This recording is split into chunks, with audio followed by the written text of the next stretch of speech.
कि बाबा साहब आम्बेडकर के डाले जा रहे थे, तो क्या बाबा साहब आम्बेडकर को 5-6 साल होने के बावजूद भी क्या उनको मालूम नहीं चला कि बाबा साहब आम्बेडकर की हत्या करने की साजिश हो रही? क्या उनको मालूम नहीं हो रहा था? बाबा साहब आम्बेडकर इतने विद्वान आदमी, उनको समझ में नहीं आ रहा था? बाबा साहब आम्बेडकर को मालूम हो रहा था। इसका दस्तावेजी एविडेंस है। और बाबा साहब आम्बेडकर साहब, शायद आपने केयरफुली ध्यान नहीं दिया होगा, हो सकता दिया भी हो, मगर आपको ध्यान बताना चाहता हूं। बाबा साहब आम्बेडकर ने एक सीक्रेट लेटर दादा साहब आम्बेडकर को लिखा, और उस सीक्रेट लेटर में लिखा, वो सीक्रेट लेटर क्यों है? क्योंकि बाबा साहब आम्बेडकर ने उसमें कहा कि जब से मैंने मेरे तबीयत को दुरुस्त करने का काम शुरू किया, तो दुरुस्त होने की बात तो छोड़ो, मेरी तबीयत दिन ब दिन लगातार डिलील हो रही है। यानी दुरुस्त करने के लिए जो मैंने कोशिश की, उसे दुरुस्त होने की छोड़ो, मेरा जो स्वास्थ्य है वो दिन ब दिन जो है वो गिर रहा है। और बाबा साहब आम्बेडकर बैरिस्टर है। बैरिस्टर का मतलब है वो क्रिमिनल केसेस के जानकार आदमी है, एक्सपर्ट आदमी है। वो कोर्ट में केसेस, उन्होंने क्रिमिनल के केसेस उन्होंने लड़े हैं, तो वो व्यक्ति क्रिमिनल बातों को भी समझते हैं। तो उन्होंने दादा साहब गायकवाड़ को लेटर लिखा, और लेटर में ये बात लिखी, और आखिरी में जो सेंटेंस लिखा वो बहुत इंपॉर्टेंट है। मैं हमारे धारवाडकर साहब को भी बताना चाहता हूँ। आखिरी सेंटर में क्या लिखा? मी जे पत्र तुम्हाला लिहिलेलं आहे, कृपया कुणालाही सांगू नका। बराबर है? तो इसका मतलब यह है कि बाबा साहब आम्बेडकर को ये आशंका हुई। इससे, इस लेटर से यह प्रमाणित होता है कि बाबा साहब आम्बेडकर के मन में यह आशंका है। यह उसका दस्तावेजी एविडेंस है। अब सवाल यह है कि बाबा साहब आम्बेडकर ने लेटर लिखा भी और उसकी चर्चा करने के लिए भी मना किया। ऐसा क्यों किया?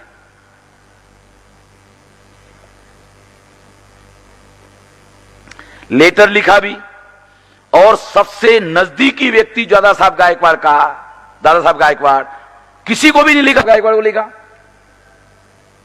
और वो लेटर उन्होंने लिखा और कहा इस पर चर्चा आप मत करो। इसके अगर विश्लेषण में किया जाए तो पता चलेगा इसका क्या अर्थ है। इसका अर्थ यह है कि बाबा साहब आम्बेडकर कुछ दस्तावेज, इससे संबंधित दस्तावेज तैयार कर रहे थे, और वो दस्तावेज सुरक्षित रहने चाहिए, इसलिए वो दादा साहब गायकवाड़ के पास भेज रहे थे। The reflection of mind. Baba Saheb Ambedkar के मन में बहुत सारी बातों की जो आशंका हो रही है, वो माई को तलाक भी देना चाहते हैं, और अपने मित्र बैरिस्टर समर्थ को उन्होंने मैसेज भेजा है कि मैं कुछ दिन बॉम्बे में आ रहा हूं, आपके घर में रहूंगा। और वो तलाक के कागज उन्होंने तैयार किए। LR बाली जो पंजाब के हैं, उन्होंने कहा वो कागज मैंने देखे, वो कागज में तलाक के बारे में लिखा गया था, ये मैंने देखा। और बाबा साहब आम्बेडकर ने, वो डॉक्यूमेंट्री एविडेंस है कि बैरिस्टर समर्थ के साथ वो तलाक के मुद्दों पर चर्चा करने के लिए जाने वाले थे। और बाबा साहब आम्बेडकर बैरिस्टर थे, मगर दूसरे आदमी को वो केस देना जरूरी था, तो उनके मित्र थे बैरिस्टर समर्थ। बैरिस्टर समर्थ कायस्थ थे। बैरिस्टर समर्थ जो थे वो कायस्थ थे, ब्राह्मण नहीं थे। नाम की वजह से थोड़ा सा मतलब कंफ्यूजन होता है, मगर वो कायस्थ थे। बाबा साहब आम्बेडकर ने मूक नायक नाम का जो पेपर निकाला था, मूक नायक, हाँ, उसके बाद में उन्होंने जो बहिष्कृत भारत निकाला था, देवराव नाइक नाम का जो कायस्थ था, वो उसका संपादक, कार्यकारी संपादक थे। सहस्त्रबुद्धे जो है वो कायस्थ थे। दूसरे एक चित्रे, ये चित्रे भी कायस्थ थे। ये बहुत सारे लोगों के ये जो नाम थे, नाम बड़े कंफ्यूजन करते हैं, ये सारे कायस्थ थे, ब्राह्मण नहीं थे। मगर ब्राह्मण क्या बोलते हैं, नहीं ब्राह्मण थे। अब लोग वेरिफिकेशन में तो जाते नहीं है। तो ये इस बात का एविडेंस है कि बाबा साहब आम्बेडकर इसके बारे में विजिलेंट थे, और उनको वो रिकॉर्ड रखना चाहते थे।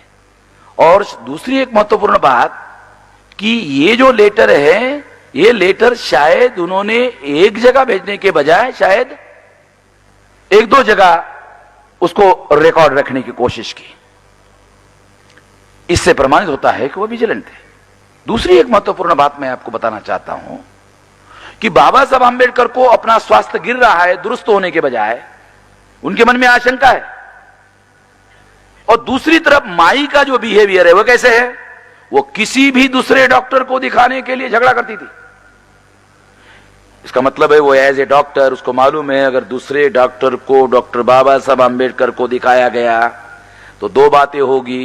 एक, वो डॉक्टर डायग्नोसिस करके बता सकता है कि तुम्हारा जो इलाज है वो गलत हो रहा है, वो दूसरा डॉक्टर बता सकता है, सारा षड्यंत्र फेल हो सकता है। दूसरी बात क्या है, दूसरी बात माई के दिमाग में क्या है, माई के दिमाग में दूसरी बात यह है डॉक्टर बाबा साहब आंबेडकर को अगर ये सलाह दिया गया तो वो स्वतंत्र निर्णय लेकर दूसरा इलाज शुरू करवा सकते हैं, इससे बाबा साहब आंबेडकर का स्वास्थ्य दुरुस्त हो सकता है। दो बातें माई सोच रही, इसलिए जो भी आता है कोई दूसरी बात करने के लिए उसके साथ कोई और नहीं, ये जो माई है ये खुद ही झगड़ा करती। और झगड़ा करने की वजह से क्या हो जाता है, वो जो लोग हैं वो परेशान होकर के वो चले जाते और फिर दोबारा फिर जो है बात नहीं करते। आयुर्वेद के भी कुछ डॉक्टर आए थे और उनके साथ भी उन्होंने झगड़ा किया और कई डॉक्टरों के साथ झगड़ा किया।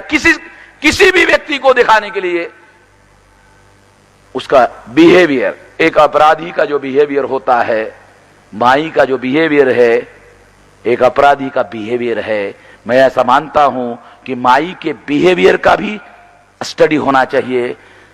एक किताब में शायद माई के बिहेवियर पर ज्यादा विस्तार से नहीं लिखा गया और मैं ऐसी योजना बना रहा हूं कि इसमें बहुत सारी घटनाओं का, बहुत क्रिमिनल माइंड के लोगों का बिहेवियर कैसा होता है, उस दृष्टि से इस किताब में जो मटेरियल है उसका विश्लेषण करने की जरूरत है। मैं सोच रहा हूं कि इस पर 200 पेज का किताब लिखा जा सकता है अलग। वहां की जो घटनाएं हैं उसका इस तरीके से विश्लेषण करके बताया जा सकता है जिससे और ज्यादा निर्विवाद रूप से इसे प्रमाणित किया जा सकता है, उनके सारे व्यवहार का, सारी घटनाओं का। तो इस तरह से मुझे ऐसा लगता है कि ये आने वाले समय में हम लोग करेंगे। एक तो ये बात हम करना चाहते हैं।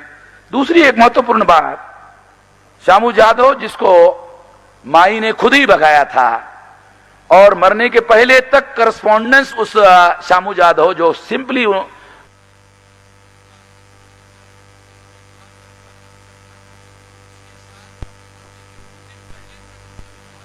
रखा, क्या वजह, जो शामू जादव कोल्हापुर का है वो उसको माई ने चाहे कोई भी योजना हो, पैसे का लालच हो या कोई भी कारण हो, उसके आधार पर उसको उस षड्यंत्र में शामिल किया गया। 4 दिसंबर 1956 को बाबा साहब आंबेडकर राज्यसभा में थे, बराबर है विलास? 4 दिसंबर 1956 को बाबा साहब आंबेडकर राज्यसभा में थे, राज्यसभा में थे। और इसका मतलब है कि उनका स्वास्थ्य बिल्कुल ऐसा नहीं था कि 5 तारीख के 12 बजे के रात में, मृत्यु 6 तारीख को हुआ का मतलब क्या है, दूसरे दिन 5 तारीख है, तो 5 तारीख के बाद जब 12 बज गए तो 12 बजे के बाद जब समय आ गया तो 6 हो गए। तो इसका मतलब दूसरे दिन ये घटना हुई, बाबा साहब आंबेडकर का जो मृत्यु हुआ, जिसको अब हमने निर्विवाद रूप से हत्या साबित कर दिया है, ये 5 तारीख को 12 बजे के बाद में हुआ। 4 तारीख को राज्यसभा में थे। अगर 4 तारीख को राज्यसभा में थे तो वो कोई बेड रिडन बीमार व्यक्ति नहीं थे, बराबर समझ रहे वकील साहब? इसका मतलब बाबा साहब आंबेडकर बेड रिडन बीमार व्यक्ति नहीं थे, इसलिए दूसरे दिन उनके मृत्यु होने का कोई वजह ही नहीं थी, कोई कारण नहीं था।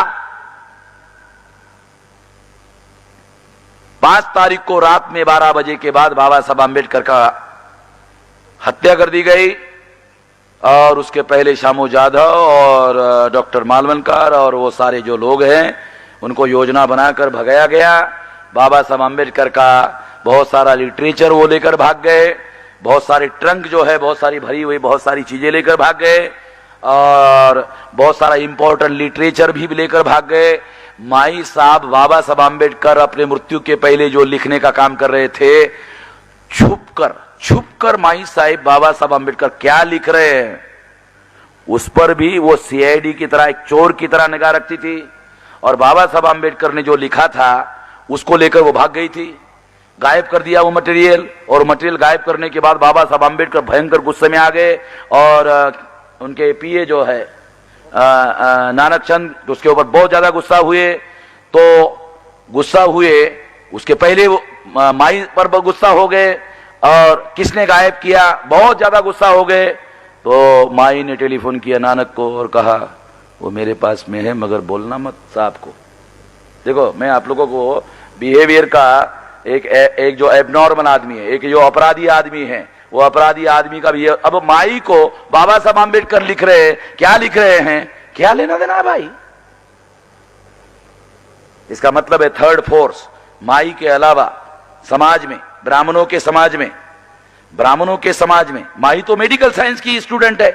अगर माई मेडिकल साइंस की स्टूडेंट है तो साहित्य के क्षेत्र में, इतिहास के क्षेत्र में वो कौन सा लिखान काम कर रहे हैं। माई को उतना इंटरेस्ट नहीं होना चाहिए और नहीं होगा, मगर थर्ड पार्टी जो समाज में ब्राह्मण है उन्होंने माई को काम पर लगाया कि देखो क्या लिख रहा है, लास्ट में कोई मामला, वो उसका आदमी का दिमाग बहुत तेज है, वो क्या लिख रहा है जरा ध्यान रखो।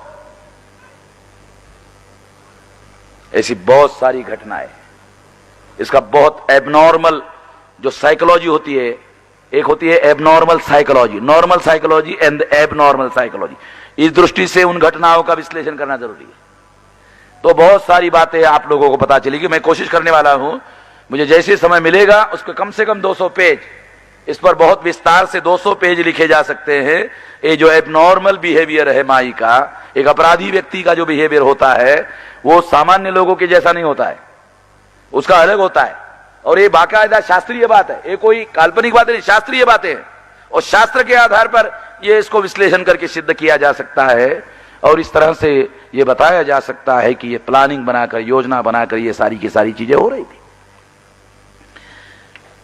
और बाबा साहब आम्बेडकर के मृत्यु के बारे में वो श्यामू जादव उसके षड्यंत्र में शामिल था, उसको जो पत्र व्यवहार माई कर रही थी, वो पत्र व्यवहार उसका बेटा, क्या नाम है उसका, राजरत्न जादव, उसका बेटे के पास वो पत्र व्यवहार है।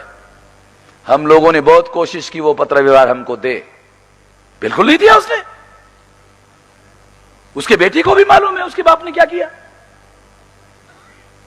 अब उसके बेटे का क्या करना है वो तो समाज देखेगा, ओ समाज के लोग देखेंगे क्या करना है क्या नहीं करना है। मगर ब्राह्मण आज भी सतर्क है। मतकरी यहां बैठे थे, उनके पास वो लेटर लेके आए थे अंग्रेजी के, तो वो मराठी के अंग्रेजी करने के रेफरेंस में उसके पास से उसको मालूम हो गया बामसेब का कार्यकर्ता है, बामसेब के संपर्क में है, तुरंत वो आया और लेके गया और किसके पास दिया, डॉक्टर चौसालकर नाम का ब्राह्मण। और फिर डॉक्टर चौसालकर के पास में जब वो लेटर गए, उसके बाद वो लेटर हम लोग चाहते थे कि आखिर माई साहब जाधव के साथ में जो पत्र व्यवहार कर रही है, एक घर में मतलब नौकर के तौर पर काम करने वाले जो आदमी है, उसको इतना इंपॉर्टेंस क्यों दे रही है? हाँ, और बाबा साहब आम्बेडकर का जब मृत्यु हुआ उसके पहले दिन भाग गया। वो भागा नहीं, वो उसको प्लान बनाकर भगाया गया। और माई को यह भी डाउट रहा होगा, अरे ये अगर इसको मैं अकेला भगा देती हूं तो हो सकता है रेलवे स्टेशन से साला फिर वापस आ जाएगा। देखो माइंड, ये जो एबनॉर्मल माइंड कैसा काम, अगर इसको मैं अकेला भेजती हूं तो ये रेलवे स्टेशन पर जाके फिर वापस आ सकता है। 2 आदमी उसके साथ भेजे, ताकि ये वापस नहीं आना चाहिए। प्लानिंग चलते ना डॉक्टर दातार साहब, समझ रहे मैं क्या समझा रहा हूं। प्लानिंग करने वाला जो आदमी है, अपराध करने वाला जो आदमी है, योजना बनाने वाला जो आदमी है, वो सारी चीजों की प्लानिंग बनाता है। और काउंटर प्लानिंग क्या हो सकता है, वो नहीं होना चाहिए, उसका भी प्लानिंग बनाता है। जो एबनॉर्मल आदमी होता है उसका माइंड इस तरह के काम करता है। एबनॉर्मल साइकोलॉजी का अगर आप अध्ययन करो तो आपको पता चलेगा। तो इस तरह से उसको साथ में लेकर उसको भगाया, अकेला जाने नहीं दिया उसको। और फिर कौन रह गए घर में? कौन रह गए? 3 आदमी, बाबा साहब अंबेडकर, माई साहब और सुदामा गंगावने। सुदामा गंगावने जहां बाबा साहब अंबेडकर रहते थे वहां रहते नहीं थे, वो आउट हाउस में रहते थे। इसका मतलब घर के अंदर 3 आदमी नहीं थे, दिखने के लिए 3 आदमी दिख रहे हैं मगर रियलिटी में 2 आदमी थे, एक बाबा साहब और दूसरा माई साहब। ये प्लान बनाकर ये सारा वहां बनाया गया, योजना बनाकर, ताकि कोई भी आदमी वहां नहीं रहना चाहिए। और ऐसी सिचुएशन में ही बाबा साहब अंबेडकर के साथ में घात किया जा सकता है और योजना को सफल किया जा सकता है। ये योजना बनाकर ये सारा का सारा काम, ये षड्यंत्र किया गया और वो सफल हो गई। और उस पर पर्दा डालने के लिए सरकार कांग्रेस की, जवाहरलाल नेहरू की और गोविंद वल्लभ पंत होम मिनिस्टर था। ये गोविंद वल्लभ पंत, पंत समझते हो? महाराष्ट्र के लोगों को समझ में आता है पंत क्या है। पंत का मतलब है ये उत्तरांचल का रहने वाला ब्राह्मण है, मगर ये ओरिजिनली उत्तरांचल का नहीं है, ये महाराष्ट्र का कोकणस्थ ब्राह्मण है। क्योंकि कोकणस्थ ब्राह्मण को ही भारत भर में, केवल कोकणस्थ ब्राह्मण को भारत भर में पंत कहते हैं और कहीं पर भी नहीं कहते। माई साहब कोकण की, ये जो कोकणस्थ ब्राह्मण ये कोकण के, और वो मालवनकर जो है वो कोकण का ब्राह्मण, श्रीपाद अमृत डांगे कोकण का ब्राह्मण, बैरिस्टर पै जो बाद में गोविंद वल्लभ पंत ने उसका पार्लियामेंट में नाम लिया, ये भी कोकण का ब्राह्मण। छत्रपति शिवाजी महाराज का हत्या करने वाले जो लोग थे वो सारे कोकण के ब्राह्मण। बराबर है? दरबार साहब आप अध्ययन करते हैं तो इसलिए आपको बता रहा हूं।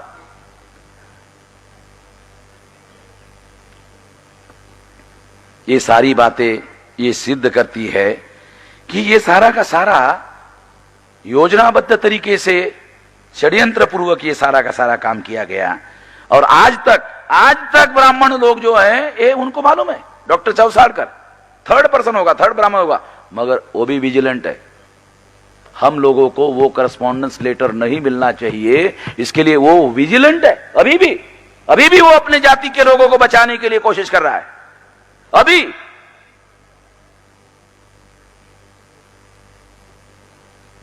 इस बात को हमको सही तरीके से जानने और समझने की जरूरत है। साथियों, आखिरी बात, बहुत सारी बातें आप लोगों ने पहले सुनी है। ब्राह्मणों का जो वर्चस्व है भारत में, वो मेरा ऐसा मानना है कि ब्राह्मणों का भारत में जो वर्चस्व है उसका मूल हिंसा में है। भारत में अगर ब्राह्मणों का वर्चस्व है तो बहुत सारे कारण हैं, उसमें सबसे बड़ा कारण है ब्राह्मणों का संपूर्ण चरित्र हिंसा का है। हिंसा को आधार बनाकर ब्राह्मणों में भारत के लोगों पर नियंत्रण स्थापित किया, हिंसा को हथियार बनाया ब्राह्मणों ने। ब्राह्मण का जो वैल्यू है, उनका जो शास्त्र है, उनके जो लिटरेचर है और उनका जो स्वभाव है, उनके जो और बहुत सारे क्रियाकर्म और कर्मकांड है, हर जगह हिंसा। आज भी वो बलि वाला जो मामला है उसकी हत्या आज भी करते हैं, मगर दूसरे तरीके से करते हैं, मगर करते जरूर है। काटने का एक त्योहार जो दसरा के दिन में होता है, आज भी बलि प्रतिपदा में आज भी वो दूसरे तरीके, काटने का काम आज भी करते हैं मगर दूसरे तरीके से करते हैं, मगर करते जरूर है। हाँ, अभी भी करते हैं। हिंसा ब्राह्मणों के वर्चस्व का सबसे बड़ा कारण है। अगर ब्राह्मणों का भारत में वर्चस्व है और उसका कारण अगर हिंसा है, तो मैं आपको एक बहुत गंभीर बात बताना चाहता हूं कि अहिंसा से, वर्चस्व से मुक्ति कैसे हासिल होगी। मेरे सामने तो थोड़ा संकट खड़ा हो गया। हमारे सामने एक बहुत बड़ा संकट खड़ा हो गया। अगर ब्राह्मणों का वर्चस्व हिंसा की वजह से है, हम अहिंसा का रास्ता अपनाने का फैसला किया है, तो ब्राह्मणों का वर्चस्व खत्म कैसे होगा? नया संकट हमारे सामने खड़ा हो गया। यह सबक हमको मालूम नहीं था। हिंसा करने वाले ब्राह्मणों का वर्चस्व खत्म करना है तो अहिंसा से मुझे लगता है संभव नहीं है। अगर अहिंसा से संभव नहीं है तो दूसरी तरफ हिंसा का रास्ता इख्तियार करना कहां तक युक्ति संगत है? हम लोग बहुत बड़े दुविधा में इसकी वजह से फंसे हुए हैं। इसलिए मैं इस दुविधा में मैं ऐसा मानता हूं कि मैं इस दुविधा में हूं। इसका कोई रास्ता अभी मुझे सूझ नहीं रहा है। इसलिए मैं इसका रास्ता क्या हो सकता है ये आप लोगों के ऊपर सोचता हूं, छोड़ देता हूं कि इसका रास्ता क्या होगा। अभी मेरे पास इसका कोई इलाज है नहीं, मगर इसका इलाज जरूर ढूंढना होगा। मैं इतना ही कह सकता हूं कि इसका इलाज जरूर ढूंढना होगा। अभी मेरे पास इसका कोई इलाज नहीं। इस विषय को मैं यहीं समाप्त करना चाहता हूं। आप लोगों ने मेरी बात ध्यान से सुनी, इसके लिए आभार और धन्यवाद।